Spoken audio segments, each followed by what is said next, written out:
So I have to make sure that I'm not just having a physical reaction to the lead photographer. I can't stand photos that have the backs of people's heads in them. What I don't want to do is accidentally break their champagne glass. I know I'm being helpful and they typically appreciate it, but you're so caught up in the moment that sometimes you're like about to put your hands on someone that you just met that day. And that is a little bit weird. Welcome to A Second Helping with Ellis and Bartow, a wedding photography podcast with a focus on second shooting.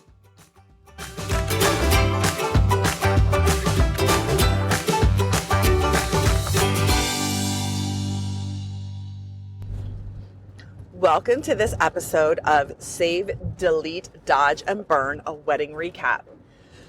So it is Friday and I'm on my way to the wedding. I am driving over to New Jersey, heading to groom prep. So for this wedding, this is the one where it is at the same reception space as the one last week. However, the ceremony and the bride and groom live in New Jersey. So I am driving from Westchester over to New Jersey. I'm going to do groom prep. Then the church is a couple of miles from their bride and groom's house. Head over there. We'll do some family formals at the church after the ceremony. And then we will drive back over to the Ballroom at Ellis Preserve in Newtown Square. So right now it looks like about 111 miles of driving for the day. It is currently raining and it is 9:30 and it looks like it's supposed to rain until maybe 2 o'clock. So it'll be nice if that clears up for the bride and groom for portraits at the venue space. I am supposed to start groom prep at 11. I left my house at 8:40, which has me getting there about an hour early. But I was just concerned because it's Friday and I didn't know what kind of commuting traffic there would be. And also with the rain, if there are any car accidents or anything like that. So I would just rather get there super early, find myself a Starbucks or a Wawa, and then head over to the groom. The head count for this wedding is 190. So last week's was 150. So we have 40 more people, which will equate to 4 or 5 more tables at the reception, depending on if they have 8 or 10 people at a table. So the space will be a little bit more snug than last week. Last week it was pretty roomy. It was really easy to get around once the reception space was set up, unlike the ceremony where we couldn't go up and down the sides of the aisles. So it'll be interesting to see that. I'm also excited to see like the different setup, how they have it, what it looks like as far as decor and things like that in there. The bride and groom, Dave knows them. So I'm working with Dave again, and we've got bridal party of 6 and 6 and 1 ring bearer. And I'm not sure how old the ring bearer is. There are a couple of details for the guys, watches, cigars, and flasks. So I'll make sure to shoot those. And then portraits, then we'll head over to the church. It is a 1-hour mass. And so that'll take us from 1 to 2. And then we have a pretty tight window. We really only have about 20 minutes to try to get the family formals before we leave the venue, the church, to drive to the venue. And the commute for that is coming up at about an hour and 10, hour and 15 minutes without any traffic. And we have about an hour listed on the agenda for that. So that will cut into bridal party formals. However, there is an hour and 15 minutes allocated for that. So I think we'll be fine to make that up. We have a cocktail hour at 5 o'clock with a room reveal at 5:50. And then a reception from 6 to 10. And we have introductions with a sparkler entrance. So I'm assuming it's those cold sparklers, but who knows? We'll find out. This is the same venue that was fine with like all of the lit candles all over the place last week. So maybe they're fine with full-blown sparklers and fireworks. They are planning to do a standard first dance, and then they're inviting guests halfway through the song, and it's about 2 minutes long. So we'll have about a minute to capture bride and groom dancing shots. There's a hora scheduled for after the first dance. We have toasts, the dad, best man, maid of honor, and then a blessing. There are parent dances, and then an intimate cake cutting, and then they're also doing the anniversary dance. We have some group shots to get during the reception, and then they said that they want to do a night shot. And then our photo coverage is finishing 9 or 10. So we have an 11 o'clock start time. So we're looking at about 10 or 11 hours of shooting. And then it ends up being from start to finish. Gosh, it's going to be close to like a 15-hour day maybe with all the driving. So we shall see. And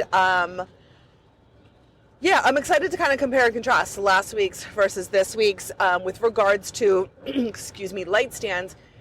We're going to use Dave's light stands with like the bracket so that we can put both of our lights on there shooting horizontally. I talked about last week, we had our 8200s going the way that they go in the mag ring, they go vertically, and Dave felt like when he reviewed the photos that it was kind of a narrow spill of light. So we're going to test this out and see how that works. So he texted me last night and was like, you can leave some of your gear, like you can pack lighter. I already had my light stand bag in my car because I wanted to head out pretty early this morning. So I wanted to just start packing last night. So I think when I get to the groom's place, if I've got this extra time built in, I can offload some of the stuff from my light stand bag so that I can take fewer stuff into the reception space. But I also don't like kind of unpacking at home last minute because then I worry that when I get to the wedding, I'm going to realize that I took like some too much or something I didn't mean to take out of my bag. So I still have everything with me, but I am going to try to downsize a little bit before we head into the reception space. Last week it was really crowded because we had 2 photographers, 3 videographers because they were training someone, and then the DJ with all of his stuff. And it's definitely going to be tighter because they're going to have 4 to 5 more tables set up in there.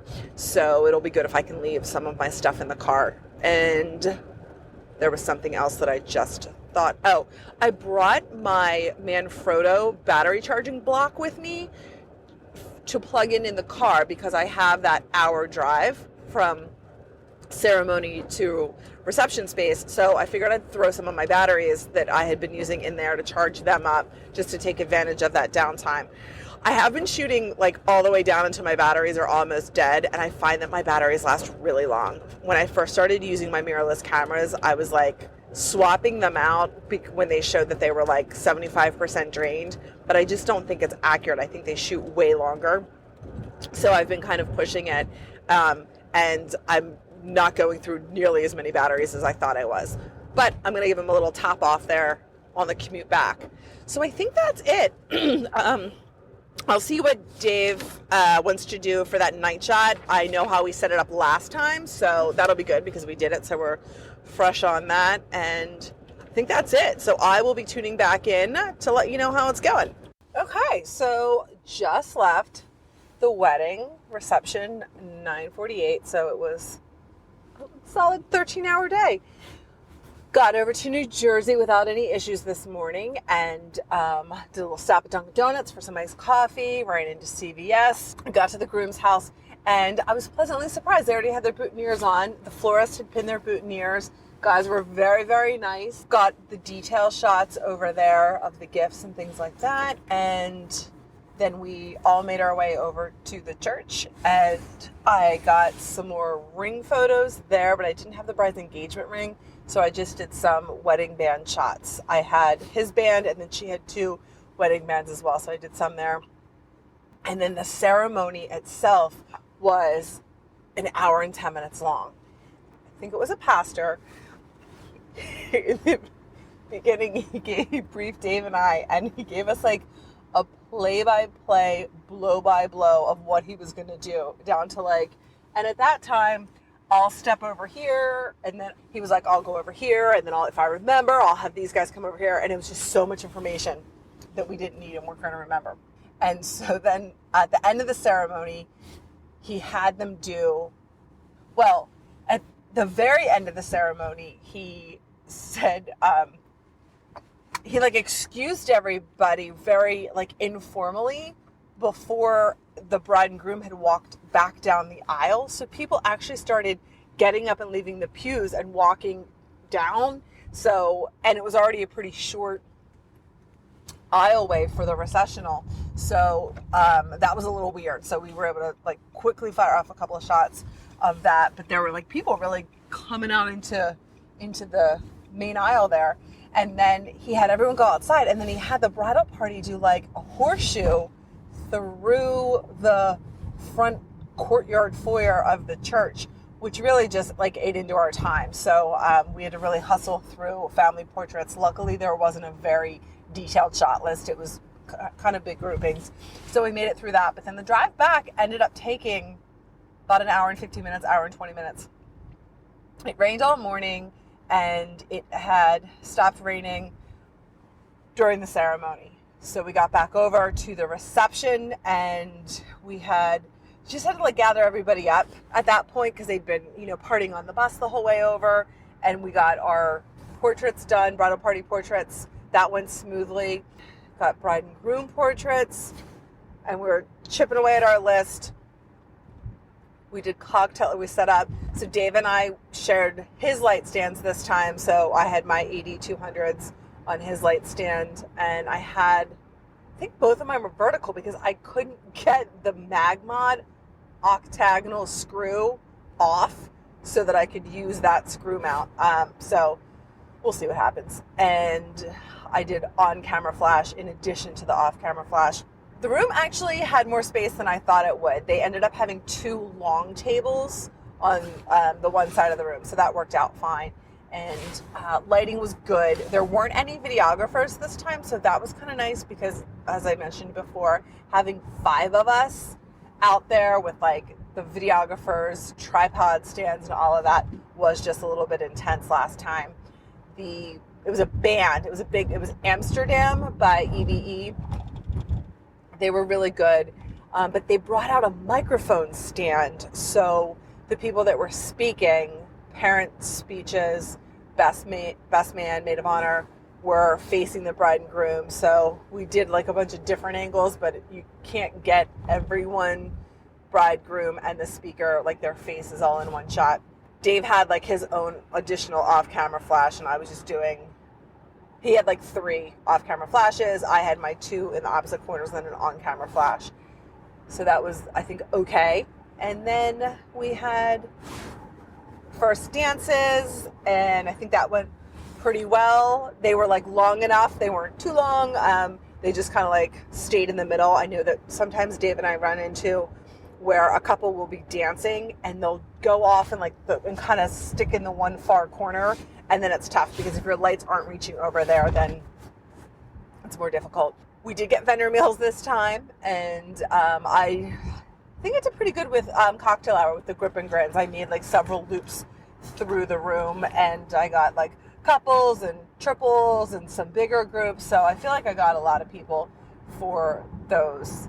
It's pretty smooth. We went outside and did our night shots. Dave mixed it up a little bit. He brought the couple like further down, actually off of the because it's a big, looks like like an old school bank. It's got 6 big pillars that are uplit, and so last time he had the couple like in front of the stairs, so this time he brought them like in front of the stairs, but then all the way down in front, like down on the street or parking lot area there, and they looked really nice. And he did that with like one backlight, and then he had me holding a light above them aimed down at them, and I thought that those looked really nice.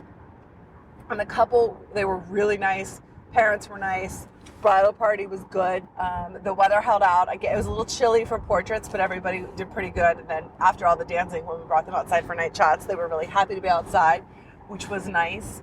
And so I would say what went well is we got all of the shots that we had on our list. Everybody was really easy to work with. They were really appreciative.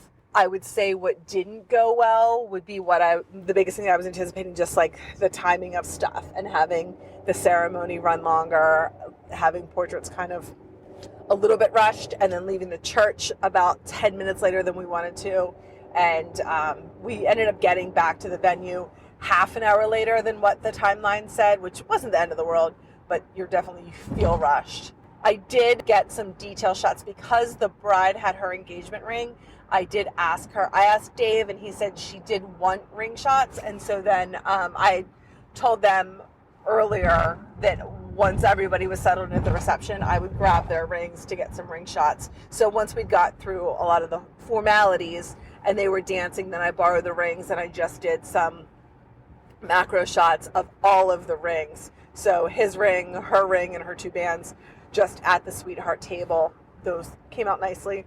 So I was happy to do that. Dave and I both, I brought my mirrors. So like at the ceremony, we tried to do some like straight down the aisle, some of the mirrored shots. So I know I wanted to do a little bit more creative things. So I was happy to do those and the ring detail shots. We'll see if the lighting feels any different. We realized that last week, neither one of us gelled our flashes, and I don't know why we both forgot. So this week we did like orange gels. I did quarter CTO orange gels on, I think that's redundant, CTO, I think stands for color temperature orange.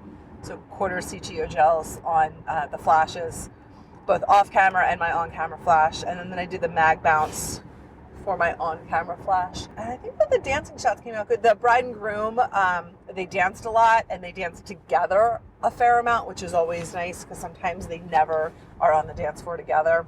And the bridal party was out there having fun. That was something I'd said before I wanted to do more of, like the more slightly creative shots. Do less of, I can't think of anything I really would want to do less of. I really tried to be mindful of Dave's angles when we were at the ceremony, being really mindful not to overshoot because that's a big thing. I want to make sure I'm not overshooting for him. He did say that he uses, which AI does he use? Aftershoot. And he was saying that when he went through them, when there are a lot of dancing pictures, Aftershoot isn't always selecting the best pictures.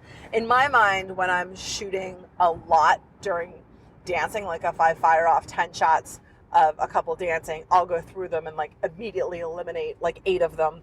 So in my mind, it's okay to overshoot like dancing because like I had said before, you're going to end up like, if you take fewer shots, then you're going to end up with like limbs in what is supposed to be a good shot. So I definitely fire off more knowing that there's just going to be some that are inevitably junk.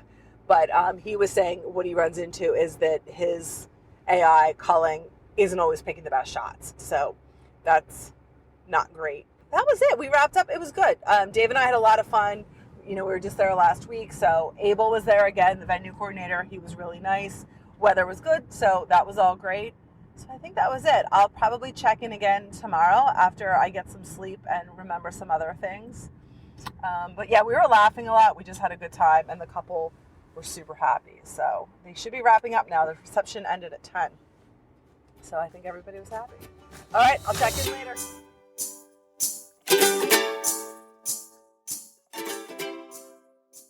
All right, so we are now 2 days out from the wedding, and I have downloaded all of the images and went through them once. Dave and I were texting last night, and I shot 228 images per hour versus last week I was at 210 per hour, which is kind of where I expected to be because we had a similar time frame and we had that about hour of downtime in the center there. So Dave did confirm that I am shooting the right amount of images for him. So not too many, not too little. So that made me feel good too. And it's nice to get that feedback just so you know moving forward if you're in the ballpark for what the lead's looking for. Additionally, some areas that I want to do more of. So the decor details. I find that when it comes to the decor and the details at the venue site, because the lead is normally getting really nice reception room shots, that it's not necessary for me to get those because they're not lit the same way. They're not lit as well. So I always leave that to the lead. And then I also feel like when I go to shoot like the cake or something like that, I think psychologically, I feel like it's almost selfish of me. Like, oh, I'm just doing it for like the eye candy and just to have in my portfolio. It's not actually helping him at all.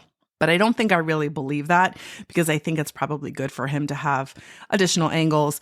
And then the trickle down is I find that then I'm not shooting some of the other elements maybe outside the reception room. So a lot of times at cocktail hour, you'll have whether it's framed family pictures or like a sign-in kind of gift. Like at this last wedding, they had a big framed sign that I think just had their name and the wedding date and Sharpies. So all the guests were signing it.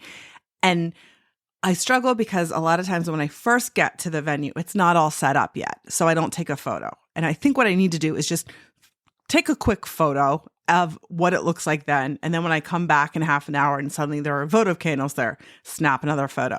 And then another half an hour, I come back and there's like some greenery and some flowers, just take another photo. Because what I'm finding is I'm not taking the photo. And then at the end of the night, the lead photographer's like, oh, did you get a picture of this? And I'm like, oh, I didn't, because I just kept thinking like, oh, it's not finished yet. So I have to just snap those and not overdo it, but get pictures of them. And additionally, one of the photographers that I shot for that really has a photojournalistic style, she really liked getting photos of like family members that were in the act of signing the guest book and things like that. So that's something I do want to work on, just because I feel like I noticed that this time. Additionally, with this wedding, because of the whole not having all the rings together and ahead of time, we don't have any flat lay shots. So the bride did have the invitation with her for bride prep, but they didn't have the rings. So I did get the invitation from Dave, but then we had like 8 minutes before the ceremony, and I didn't want to start like changing out lenses and getting all of my settings ready to mess around with a flat lay when the ceremony was going to be starting and the bridal party was lining up. So I prioritized the bridal party. And then when I got home, I was like, oh, I still have their invitation suite in my bag. So that wasn't photographed, which bums me out, but it's just kind of how it worked out with the timing and not having the rings with the invitation suite.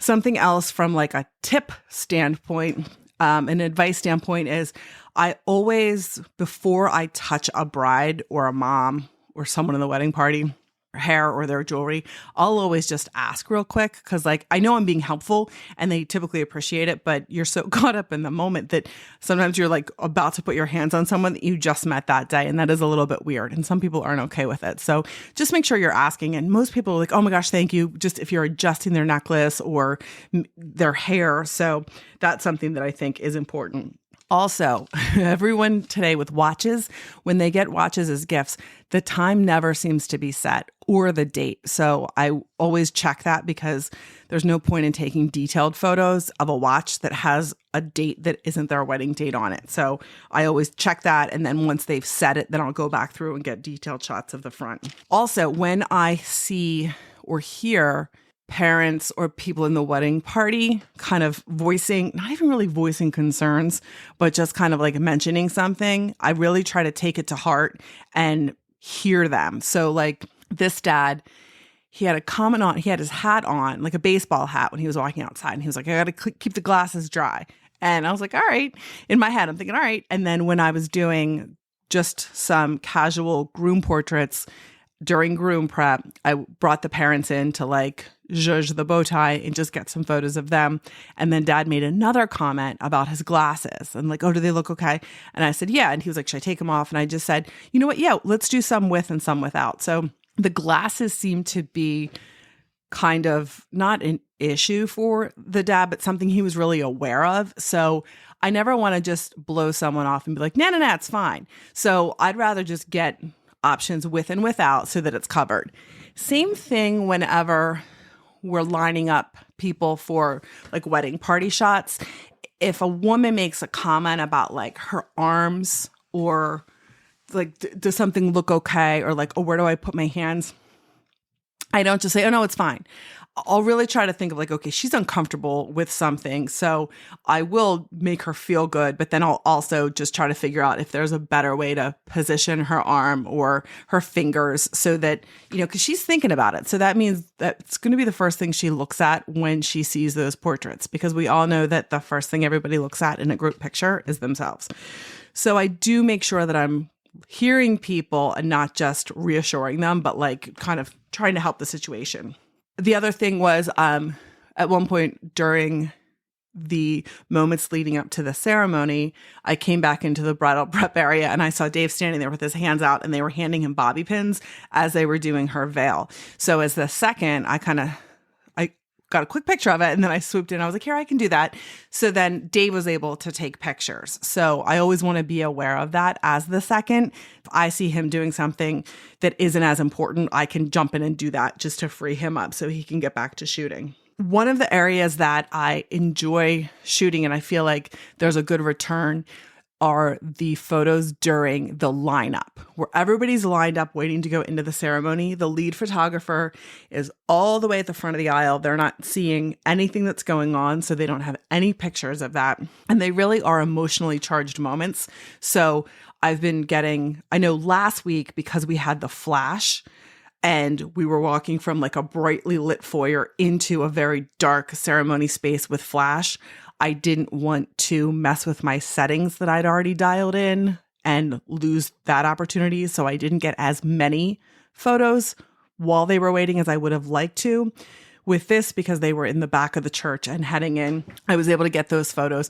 And there are really good photos a lot of times of the bride and her dad, because there's just so much like tension. Good tension, but like tension, and it's an emotionally charged moment, and you've got some of her closest people, friends and family with her. And so I want to continue getting a lot of those moments. Something I did notice in my groom portraits when they were outside, I do a full length and then I do like a half shot, and I do the half shot horizontal and vertically. But I realized in some of my full length shots, I don't have their feet in all of the shots. So I really have to be mindful of that, because what's the point of a full length shot if your shoes aren't in it? Also, I really like the transitional shots, and I want to be aware of that. So when you've got a bunch of stuff with you and you're carrying things and you're going from one location to another, it's easy to kind of like pack up and start walking with everyone. But there are really great, candid storytelling moments during those times. So I want to be mindful of that and figure out how to get those, because the photos that I do have from Friday where they are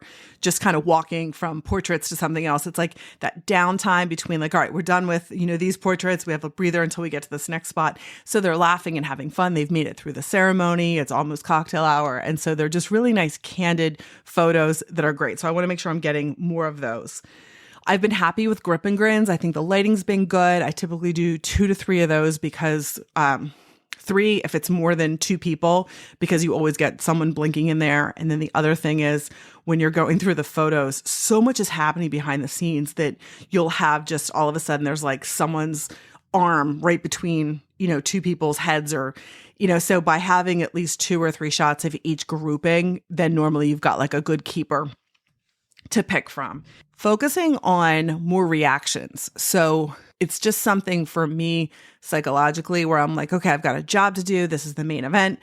This is what I'm shooting. But like taking a breath and trying to like turn my lens in the other direction to get the reactions of the parents or the grandparents. So I did better with that this wedding, but I definitely want to make that a focus and a priority.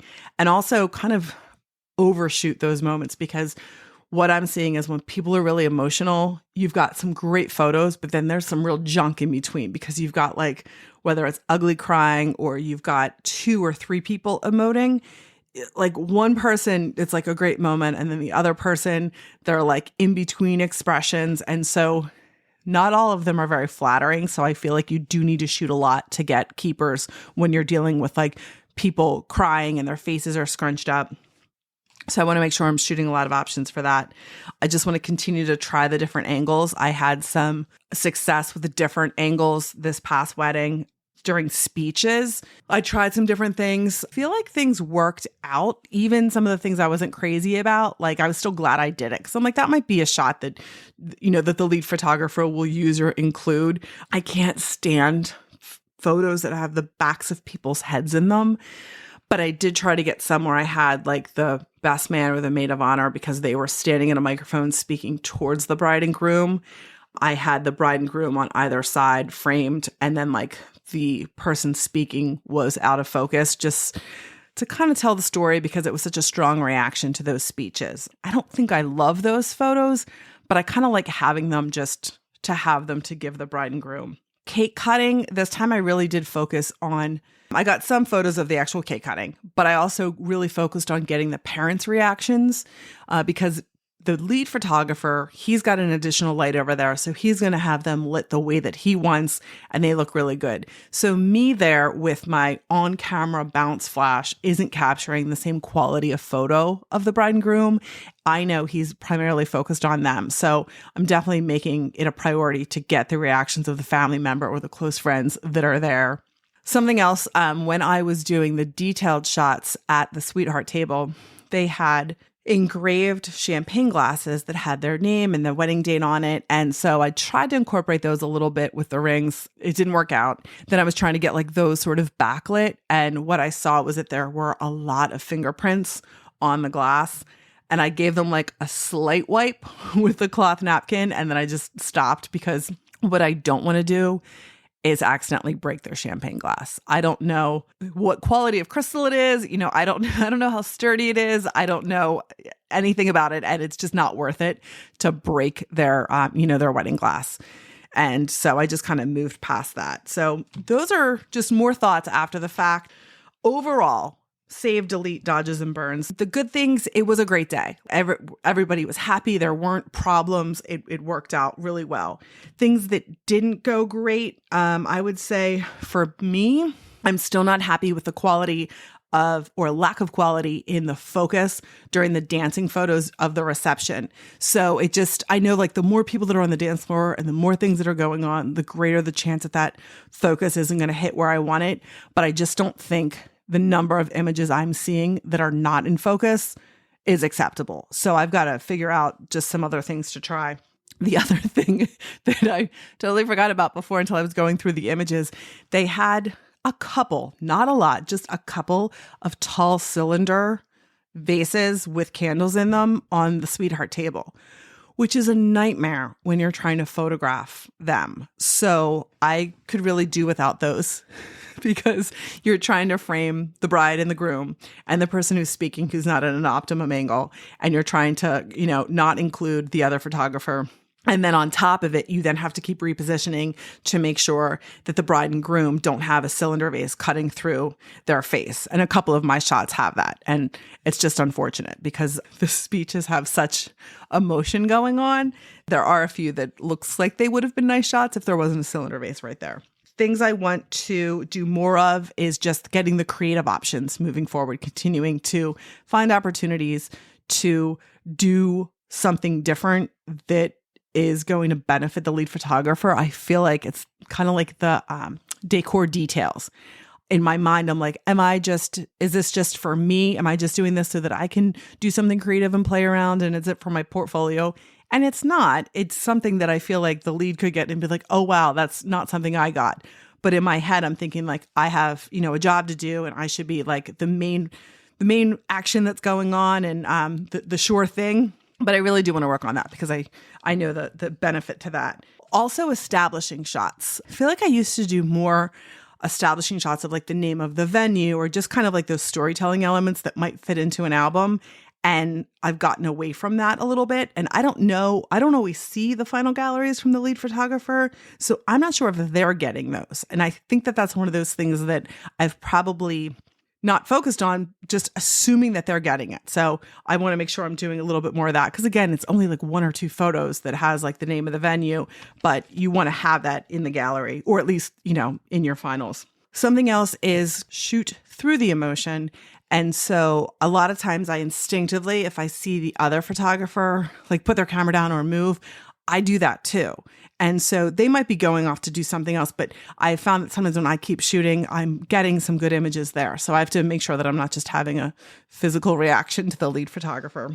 Also focused on not just the main action, but like the secondary stuff that's going on. So just getting more of those emotions and the reactions of people. So making sure that I'm getting more of that. So that's my big overview. That I seem to be starting with my expectations moving into the day and then my immediate post-wedding recap. And then after things have settled in and other things have popped into my head and I've looked at the photos and then sometimes talked to the lead photographer, been able to do more of like a comprehensive recap. So thanks again for tuning in to a second helping with Ellis and Bartow, and feel free to reach out and let me know what things you're seeing in your weddings. Allison at AllisonBartowPhotography.com.